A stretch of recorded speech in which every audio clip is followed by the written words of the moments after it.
नमस्कार, मैं हूं पुष्पेंद्र चौधरी और आप देख रहे हैं आर्य न्यूज। देश में इस वक्त लोकसभा के चुनाव का दौर चल रहा है और 4 चरण का चुनाव समाप्त हो चुका है। अब सभी पार्टियां 5वें चरण के लिए पूरे दमखम के साथ चुनावी मैदान में उतर चुकी हैं। अब तक लोकसभा चुनाव की प्रक्रिया के 4 चरण पूरे हो चुके हैं। वहीं 5वें चरण का दौर का चुनाव प्रचार आज शाम को थम जाएगा। इस चरण के लिए मतदान 20 मई को होना है। इस चरण में 8 राज्य और एक केंद्र शासित प्रदेश की 49 सीटों के लिए वोटिंग होगी। इन प्रदेशों से 695 उम्मीदवार चुनावी मैदान में हैं। जिन उम्मीदवारों की किस्मत दांव पर लगी है उनमें रक्षा मंत्री राजनाथ सिंह, पूर्व कांग्रेस अध्यक्ष राहुल गांधी, केंद्रीय मंत्री स्मृति ईरानी, पूर्व मुख्यमंत्री उमर अब्दुल्ला समेत कई हाई प्रोफाइल चेहरे भी शामिल हैं। 5वें चरण में होने वाले चुनाव में यूपी में 14 सीटों पर कुल प्रत्याशी 144 हैं मैदान में हैं। चुनाव प्रचार आज शाम 6 बजे तक थम जाएगा। इसके बाद चुनाव प्रचार की अवधि खत्म हो जाएगी और वहीं अलग अलग राजनीतिक दलों में जो नेता और कार्यकर्ता बाहरी हैं उन्हें वापस जाना पड़ेगा। लेकिन इस चरण के दौरान कई दिग्गजों की साख दांव पर लगी है। योगी सरकार के मंत्री दिनेश प्रताप सिंह की किस्मत ईवीएम में कैद हो जाएगी। तो वहीं कुछ ऐसी हाई प्रोफाइल सीटें हैं जो 5वें चरण में आनी है और जिन पर चुनाव होगा। राहुल गांधी रक्षा मंत्री राजनाथ सिंह लखनऊ से चुनाव लड़ रहे हैं, तो राहुल गांधी रायबरेली से चुनावी मैदान में हैं। उनके सामने बीजेपी से दिनेश प्रताप सिंह उनको टक्कर देते हुए नजर आ रहे हैं।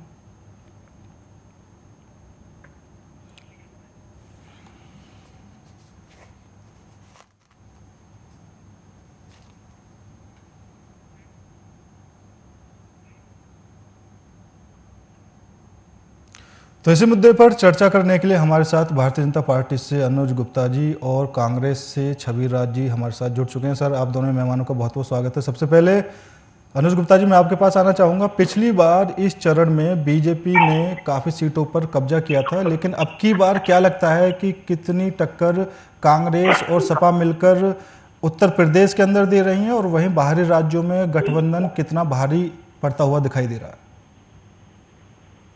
धन्यवाद पुष्पेंद्र जी, मुझे दोबारा इनवाइट करने के लिए अपने प्रोग्राम में। देखिए, पिछले 2019 में इन 14 में से 13 सीट हमने जीती थी जी। और इस बार 14 में से भाजपा को जाने वाली है। तो एकमात्र सीट रायबरेली की जो सोनिया गांधी जी ने जीती थी, अब वो वहां पे प्रत्याशी नहीं है। अब प्रत्याशी राहुल गांधी जी हैं। राहुल गांधी जी और सोनिया गांधी में बहुत अंतर है, यह आप भी जानते हैं, हम भी जानते हैं और जनता भी जानती है। और आने वाली चूंकि गवर्नमेंट भाजपा की रहने वाली है, तो वहां की जनता अभी अब चाहेगी कि भाजपा का एक प्रत्याशी वहां से लोकसभा सीट को जीते, ताकि जो विकास भाजपा करा सकती है वो विकास यथार्थ में वहां पर हो सके। ठीक है छविराज जी, बिहार में 5वें चरण में 5 सीटों पर मतदान होना है। अगर हम 2019 की बात करें तो 2019 में 3 पर बीजेपी का कब्जा रहा, 1 पर लोजपा और 1 पे जेडीयू का। अब की बार समीकरण पहले से काफी ज्यादा बदल गए हैं। आपको क्या लगता है अब की बार 5 सीटों में से आपको कितनी बढ़त मिल सकती है?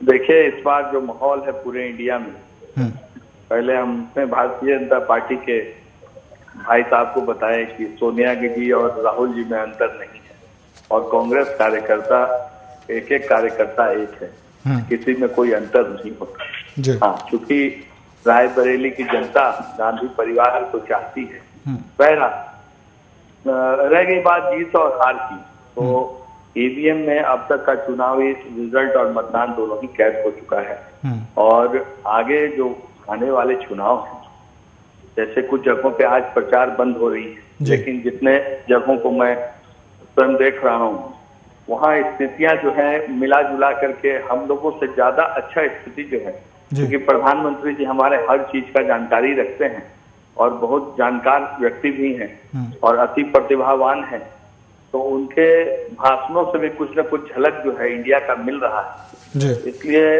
मोटा मोटी तौर पे अगर कहा जाए तो इंडिया गठबंधन के पक्ष पे अच्छी सीटें और सरकार बनाने में कितना सक्षम हो पाएंगे ये देश की जनता आज बता रही है वोट के तौर पे।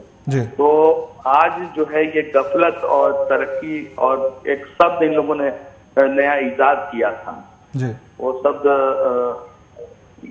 कि मतलब अपनी गलतियों पर जो है खेकड़ा दूसरों पे मरना, तो 10 साल में जो है लोगों ने देख लिया है विकास, देख लिया है विश्वास और देख लिया है लाशों में बहती हुई सरकार और चंदा चोरी का ये तरीका और ईडी और आईडी और सीबीआई का जो खेल, तो उससे जो जनता समझ पाती है और जितनी त्रस्त है वो वोट के माध्यम से इंडिया गठबंधन को बतला रही है और कह रही है सत्ता को कि गद्दी खाली करो कि अब की जनता की बारी। जी छविराज जी, अगर हम 2019 की बात करें तो 2019 में उत्तर प्रदेश के अंदर इस चरण में जिन 14 सीटों पर चुनाव हो रहा है, 13 पर बीजेपी का कब्जा रहा।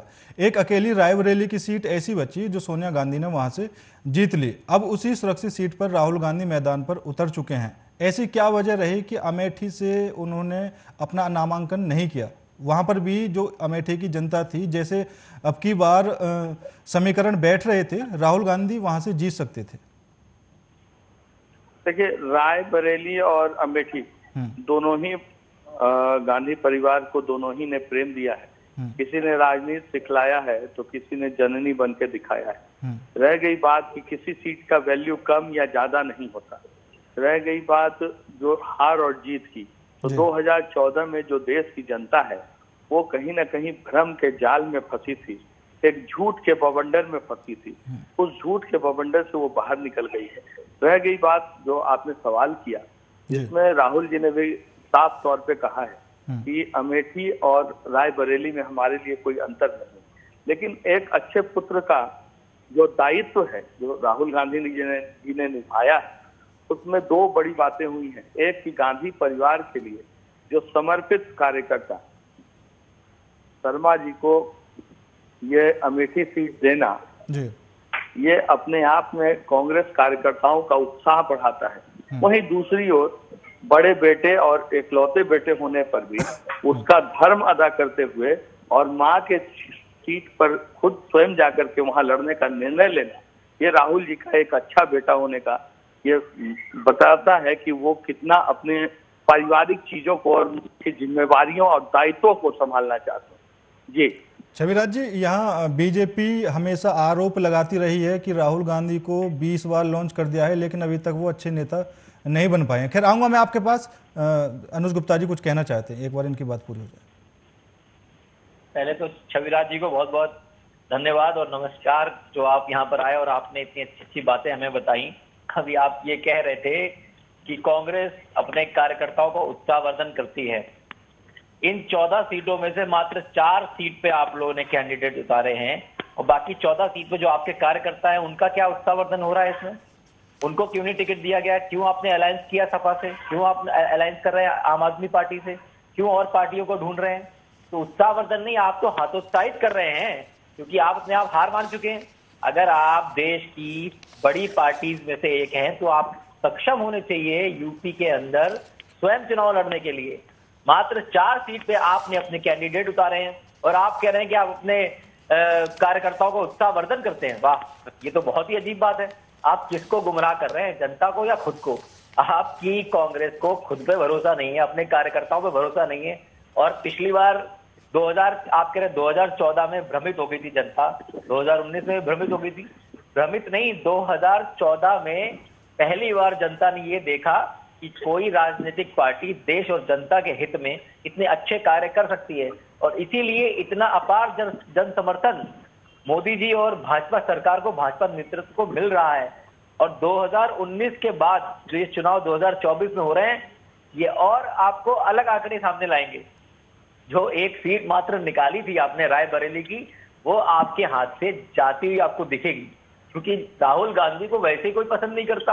आप राहुल गांधी को कहीं से लड़वा दें, राहुल गांधी की हार तो तय है। और आप, सबसे बड़ी बात है कि आप अपनी पार्टी में ये बात जरूर रखें, आपने जो कार्यकर्ता जो पूरे 5 साल झंडा उठाए घूम रहे हैं, जो ये सपना लेकर के लोकसभा इलेक्शन में जनता कांग्रेस हमें मौका देगी और हम जनता की सेवा करेंगे, और उसकी जगह आप सपा के कार्यकर्ताओं को और नेताओं को आप उतार देते हैं मैदान में।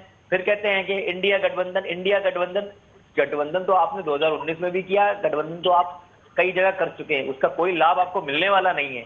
देश की जनता जानती है राहुल गांधी, और ये मैं आपको बता रहा हूँ, पुष्पेंद्र जी आप भी नोट कर लीजिए, 2024 के जो इलेक्शन होने वाले हैं, अभी हमारे मोदी जी ने भी कहा था 4 जून के बाद ये सारे आपको विदेश में नजर आएंगे, छुट्टियां मनाते नजर आएंगे।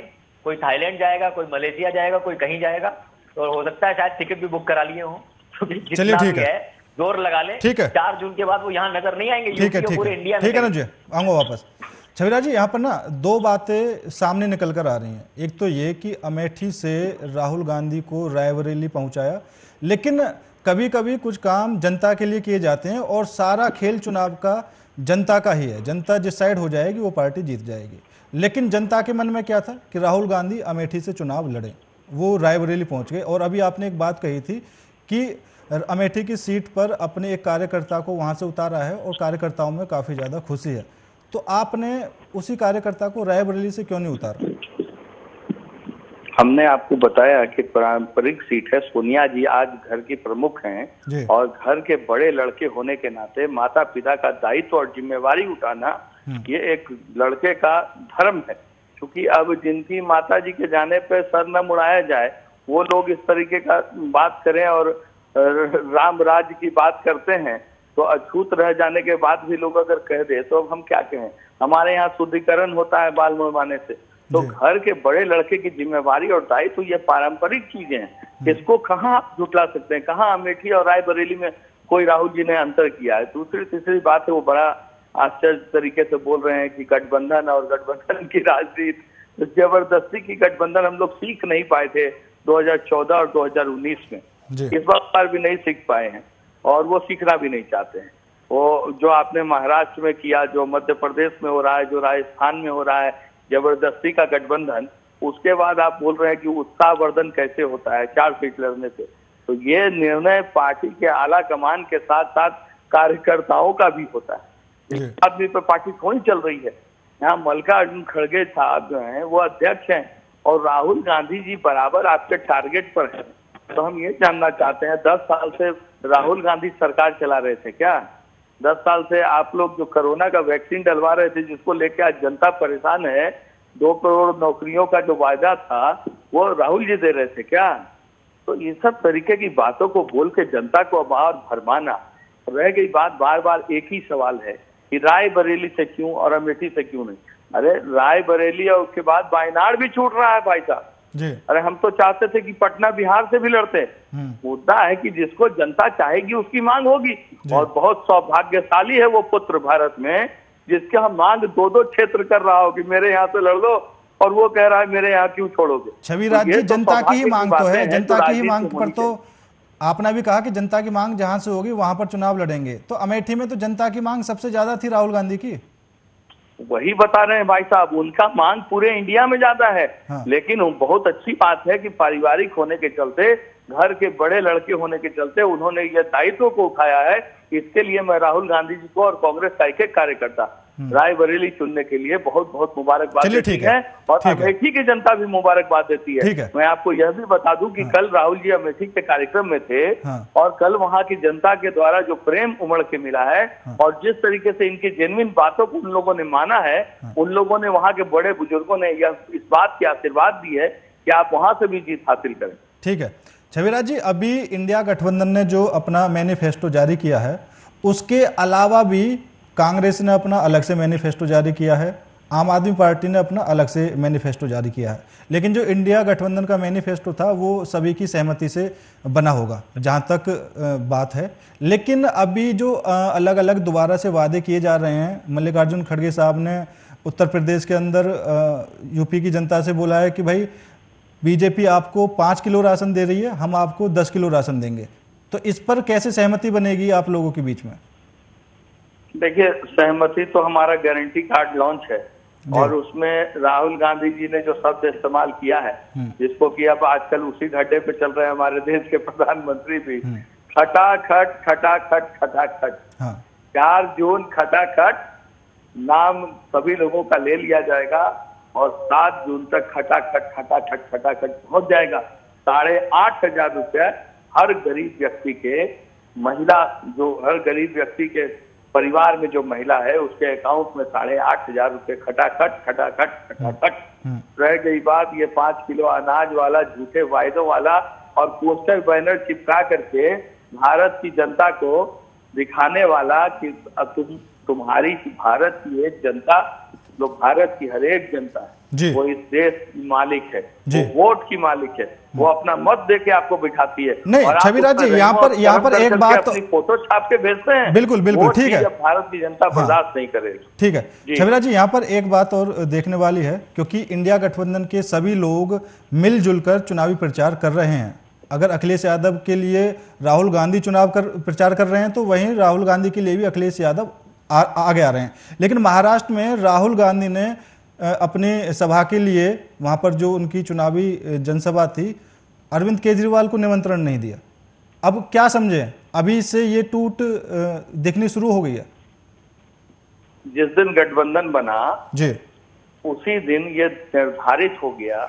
और रह गई बात, पूरा इंडिया जो इस छलावे में जी रहा था, झूठ के सरकार में जो बोझ में था, रह गई बात, केजरीवाल साहब के पास समय बहुत कम था। इसका जवाब मैं आपके शब्दों में अगर दे दूं, तो भारतीय जनता पार्टी के शब्दों में इसका जवाब यही था कि नामांकन करने गए थे हमारे भाई साहब नरेंद्र मोदी जी, तो देश के प्रधानमंत्री, यशस्वी प्रधानमंत्री, तो उनके नामांकन में उनके बड़े सहयोगी डीएनए वगैरह चेक उनका करवा करके गठबंधन में लिए थे माननीय नीतीश कुमार जी, बिहार मुख्यमंत्री। उनकी अनुपस्थिति क्या दर्ज करा रही थी? ये सब बहुत छोटी बातें हैं कि केजरीवाल क्यों नहीं गए, उनका कहीं और चुनाव में लगा हुआ था, समय लगा हुआ था। और एक एक नेता को हर क्षेत्र में समय दे पाना शायद संभव ही नहीं है। ठीक है, लेकिन जहां तो मुख्यमंत्री का बगल के स्टेट के मुख्यमंत्री होकर के नहीं जा पाए, अब हम उसमें क्या कह सकते हैं। वो भी देश के यशस्वी प्रधानमंत्री के साथ में वो कहीं ना कहीं कन्नी काटते हुए नजर आए, ठीक है, तो क्या कहा जाएगा। ठीक है, ठीक है। अनुज गुप्ता जी, इंडिया गठबंधन के नेता अरविंद केजरीवाल और आप संयोजक भी हैं और दिल्ली के मुख्यमंत्री भी हैं। अब उन्होंने अपने मैनिफेस्टो में भी वो जिक्र किया है जो आपने जनता के सामने बोला है। अगर हम पीओके की बात करें, तो अरविंद केजरीवाल ने अपनी गारंटी में पीओके का मुद्दा उठाया है, तो कहीं ना कहीं वो आपको टक्कर देने की कोशिश कर रहे हैं। जनता को अपनी तरफ खींचने का ये स्टंट अरविंद केजरीवाल का कहां तक कामयाब रहेगा? देखिए, पीओके का मुद्दा उठाया है, बहुत बढ़िया बात है, मैं इस बात को अप्रिशिएट करूंगा। लेकिन आप पीओके का मुद्दा उठा रहे हैं और आप चुनाव लड़वा रहे हैं कन्हैया कुमार को, जो देश तोड़ने की बात करते हैं जी। तो जनता देख रही है ना कि आप किसके साथ हैं। आप सिर्फ बोलने के लिए पीओके का मुद्दा उठा रहे हैं, लेकिन वास्तविकता क्या है ये जनता देख रही है। अगर पीओके का मुद्दा उठा रहे हैं, तो ऐसे लोगों को जिन पे देशद्रोही होने का आरोप लगता हो, जो देश तोड़ने की बात करते हो, उनको आप उनके साथ, उनकी पार्टी के साथ अलायंस करके आप उनको टिकट देके आप चुनाव लड़वाएंगे। ये तो बहुत बहुत गंभीर विषय है। इस पे तो मेरे ख्याल से जनता समझ रही होगी। दूसरी बात मैं करूं छविराज जी से, अभी यूपी जो 5वां चरण चुनाव हो रहा है, उसमें मात्र 4 सीट पर अपने प्रत्याशियों को उतार कर पता नहीं कौन सा उत्साहवर्धन किया है। और एक उन्होंने बहुत अच्छी भी बात कही छविराज जी ने कि रायबरेली कांग्रेस की पारंपरिक सीट है जी। पारंपरिक कैसे हो गई भाई साहब? ये जनता की सीट है, जनता के लिए है, जनता के लिए सब कुछ है। ये आप लोगों का खानदानी सीट तो है नहीं। इस पे तो जनता ही मेरा परिवार, जनता ही मेरा परिवार है, जनता ही मेरी मालिक। राहुल गांधी पारंपरिक सीट पर लड़ रहे हैं, अपनी माता जी का वो कर रहे हैं। अब आप जनता के लिए आ गए, अपनी बात पे तो रहिए। पारंपरिक सीट कैसे हो गई आपकी? वो तो आप कहीं से नहीं होती है, बताइए ना। कहीं लिखवा के पट्टा करा के लाया है। तो इतिहास में आइए ना, ये जनता ने लिख दिया आपने दिल पे, गांधी परिवार। ये सुनिए छविराज जी, यही शब्द आप लोगों के जनता के दिलों में उतर चुके हैं। जो आपका ये भ्रम है, जो आपका ये मतलब कुविचार है कि मेरी पारंपरिक सीट, अब अमेठी की पारंपरिक सीट बोलते थे, और ये समाजवादियों में पारंपरिक सीट है। पारंपरिक सीट कैसे होगी यार? जब तक काम करेंगे, आप जनता के बीच में रहेंगे, काम नहीं करेंगे, जनता आपको उखाड़ के फेंक देगी। पिछली बार आपको अमेठी से उखाड़ के फेंका, इस बार रायबरेली से उखाड़ के फेंकेगी। पारंपरिक सीट का सपना तो भूल जाइए। ये शब्द अपने डिक्शनरी से निकाल दीजिए कि पारंपरिक कोई चीज होती है। जनता में आप जनता के लिए काम करेंगे, देश के लिए काम करेंगे, जनता अपने सर पर बिठा के आपको रखेगी। लेकिन जिस दिन नहीं करेंगे, उन्हें लगेगा कि आप काम करने लायक नहीं है, वादे आपके खोखले हैं। तो ये पारंपरिक सीटें सब उखड़ती नजर आ रही हैं। वहां डिंपल यादव जी हार गई, अमेठी से आपके राहुल गांधी हारे, रायबरेली से पर राहुल गांधी 100% हारेंगे। आप लिख लीजिए अगर आपके पास कागज हो। उसके बाद लेकिन अनुज गुप्ता जी पिछली बार कन्नौज से डिंपल यादव हार गई, लेकिन अब की बार खुद अखिलेश यादव उस सीट से लड़ रहे हैं, तो अब की बार कांटे की टक्कर है। ऐसा ना हो सुब्रत पाठक जी उनके सामने हार जाएं, क्या समीकरण है वहां के? समीकरण आप वहां की जनता से, आप तो न्यूज में है, आप वहां की जनता से उनके विचार सुनिए। जो व्यक्ति बिरयानी खाने किसी के घर पहुंच जाता है, राम मंदिर बना, आज तक वहां दर्शन करने नहीं गए, उस जनता के सामने किस बात को वोट मांगेंगे भाई? दिखाने के लिए आपके हाथी के दांत अलग है और खाने के अलग है जी। अरे जनता राम मंदिर पे वोट मांगे, अब राम मंदिर पे वोट मांगे, पुलवामा पे वोट मांगे। अभी आप कन्हैया जी की बात कर रहे थे, भाई साहब क्या बोल रहे हैं आप? कन्हैया जी की बात कर रहे थे, अभी आप हम मुस्कुरा रहे हैं, क्योंकि मुद्दा ये है कि मुस्कुराने लायक ही है सारे मुद्दे। अब पुलवामा पे वोट मांगे, मेरी अस्तर यहाँ है। अब हम मतलब राम मंदिर पे वोट मांगे, मेरी अस्तर यहाँ है। 60 सालों में इतना विकास किया है, एम्स से लेके IIT सब कुछ किया है, अब उसके नाम पे हमको वोट मांगना पड़ेगा? आप कन्हैया जी की बात कर रहे हैं? नहीं, आप कन्हैया जी की बात कर रहे हैं, आप मुझे ये जवाब दे दें, कन्हैया जी की बात कर रहे हैं, केंद्र में आपका सरकार है, काहे नहीं अब तक अरेस्ट किया? क्या दिक्कत थी आपके साथ? कौन सा टेम्पो लगा था? क्या बात करते हैं भाई? अरे बातों की कुछ गरिमा होनी चाहिए। छविराज जी सुनाइए भाई साहब, सुनाइए। आपको किसी भी शहीद हुए सैनिक के उस पर राजनीति नहीं करती है। चलिए ठीक है। हम किसी भी, हमारे लिए देश का एक सिपाही सर्वोपरि है हर चीज से, राजनीति से, गद्दी से, सीट से, सबसे। तो हम उस पर राजनीति नहीं करते, उस पर कोई बात नहीं करते। पुलवामा अटैक क्यों हुआ, क्या हुआ, वो सब बात की बात है। यहाँ मुद्दा वो नहीं है। बात की बात है, 40 सैनिक मारे जाते हैं, बात की बात है। मेरा परिवार है, वो बात की बात है। तो बात की बात वही नहीं सकती है।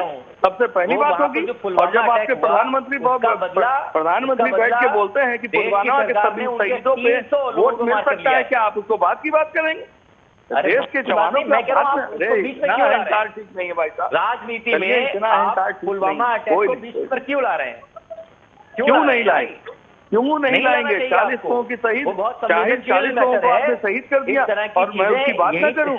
राज्यपाल जो आपके मलिक हैं वो उस पर बयान देते हैं, मैं उसकी बात नहीं करूं? मानसिकता का देश को प्रगलाने की कोशिश। चलिए ठीक है, शामिल होंगे ना तो ऐसे ही होगा। ठीक है ठीक है, भारत तेरे टुकड़े होंगे, ठीक है, ऐसे ही बातें करेंगे। छविराज जी ये सब नाना आप लोग गलत दे रहे हैं। चलिए ठीक है, कोई टुकड़ा नहीं होगा, और टुकड़ा कांग्रेसी जब तक जिंदा है होने देगा नहीं। ठीक है, नारा न दीजिए। अनुज जी, छविराज जी 2019 के लोकसभा चुनाव में कन्हैया कुमार बेगूसराय से चुनाव लड़े थे, लेकिन बीजेपी के गिरिराज सिंह के हाथों करीब 4 लाख वोटों से वो हार गए। अब उन्हें पूर्वी दिल्ली से उतारा गया है, और जो कांग्रेस के कार्यकर्ता रहे, आम आदमी पार्टी के जो कुछ लोग हैं, एक विरोध जैसी स्थिति वहाँ पर देखने को मिली थी पिछले दिनों। उन्होंने कहा कि भाई ऐसा नहीं करना चाहिए। जो पार्टी पहले से आप पर फर्जी और भ्रष्ट होने का आरोप लगाती थी, आपने उन्हीं लोगों से हाथ मिला लिया। और दूसरा कारण यह रहा कि कन्हैया कुमार को बाहरी बताया गया, लेकिन बाहरी बीजेपी से भी मनोज तिवारी वहां से चुनाव लड़े हैं, वो भी जीते हैं। तो क्या स्थिति यहाँ पर रहेगी?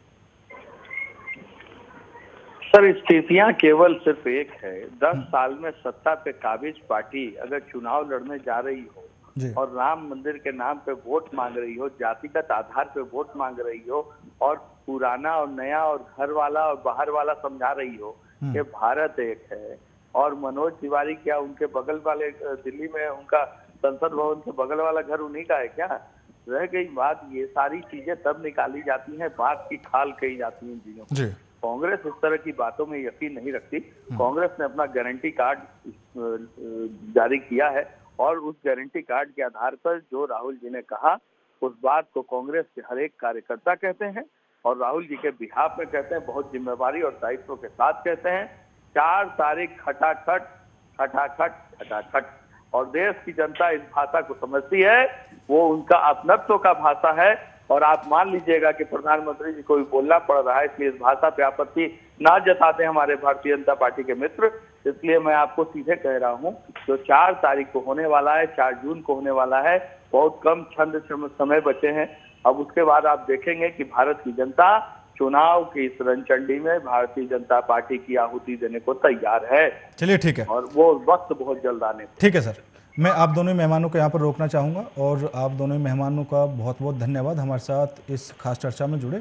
तो 5वें चरण का चुनावी प्रचार आज शाम को थम जाएगा। 49 सीटों पर चुनाव होना है। 2019 में करीब 32 सीटों पर बीजेपी ने जीत हासिल की थी। अब देखना यह होगा कि कितना समीकरण अब फिलहाल बदल चुका है और बीजेपी के खाते में कितनी सीटें आएंगी, तो वहीं इंडिया गठबंधन कितनी सीटों पर अपना कब्जा जमा पाएगा। फिलहाल मेरे साथ इस खास पेशकश में इतना ही। बाकी देश और दुनिया की तमाम खबरों के लिए देखते रहिए आर्य।